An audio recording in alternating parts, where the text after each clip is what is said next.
Thank you so much. I would like to thank the John F. Kennedy Library Foundation for this wonderful and unanticipated award.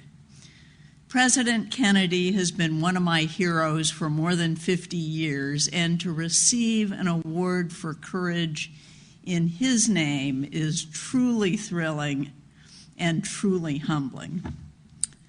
I would also like to thank a number of my colleagues at the U.S. Commodity Futures Trading Commission, some of whom I see here today, who served with me there. Their assistance and support at the CFTC was invaluable to me and indeed essential to my efforts. When I spoke out a decade ago about the dangers posed by the rapidly growing and unregulated over-the-counter derivatives market, I did not do so in expectation of award or praise. On the contrary, I knew that powerful interests in the financial community were opposed to any examination of that market. Yet I spoke out because I felt a duty to let the public, the Congress, and the other financial regulators know that that market endangered our financial stability. And I also felt a duty to make every effort I could to address that problem. My voice was not popular.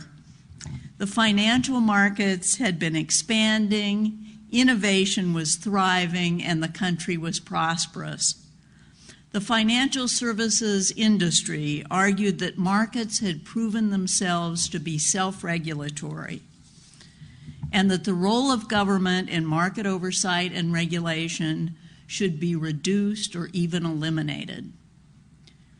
All of us have now paid a large price for that fallacious argument. We're in the midst of the most significant financial crisis since the Great Depression, and regulatory gaps, including the failure to regulate over-the-counter derivatives, have played an important role in that crisis. It is now critically important to identify and eliminate those regulatory gaps and to strengthen our financial regulatory structure. Without significant regulatory reform, our financial system will be exposed to continuing dangers and repeated crises. No federal or state regulator had market oversight, or even now has market oversight or regulatory responsibility over the over-the-counter derivatives market, or even has sufficient information to understand the operations of that market.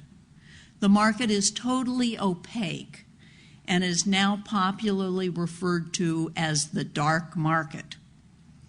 It's enormous. The reported size of the market as of last June exceeded $680 trillion of notional value, more than 10 times the gross national product of all the countries of the world. While over-the-counter derivatives have been justified as vehicles to manage financial risk, they have in practice spread and multiplied risk throughout the economy and caused great financial harm.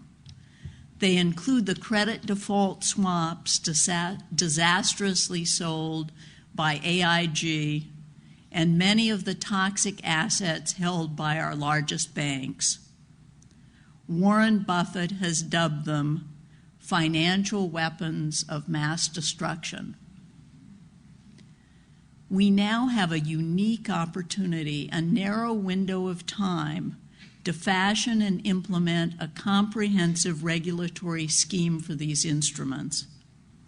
Existing U.S. laws governing the futures and option markets provide a model for regulating the closely related instruments traded in the over-the-counter derivatives market.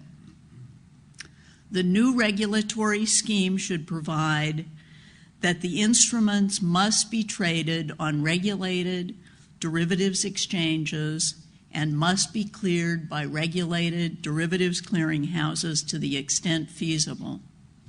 This would allow government oversight and enforcement, ensure price discovery, transparency, and openness, reduce leverage and speculation, and limit counterparty risk.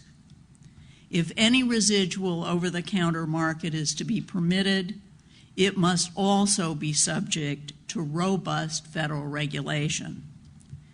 These measures would go far toward bringing this enormous and dangerous market under control. They must be adopted and implemented if we hope to avoid future financial crises caused by the market. Special interests in the financial services industry are beginning to advocate a return to business as usual and to argue against the need for any serious reform. We have to muster the political will to overcome these special interests. If we fail now to take the remedial steps to close the regulatory gap, we will be haunted by our failure for years to come. Thank you very much.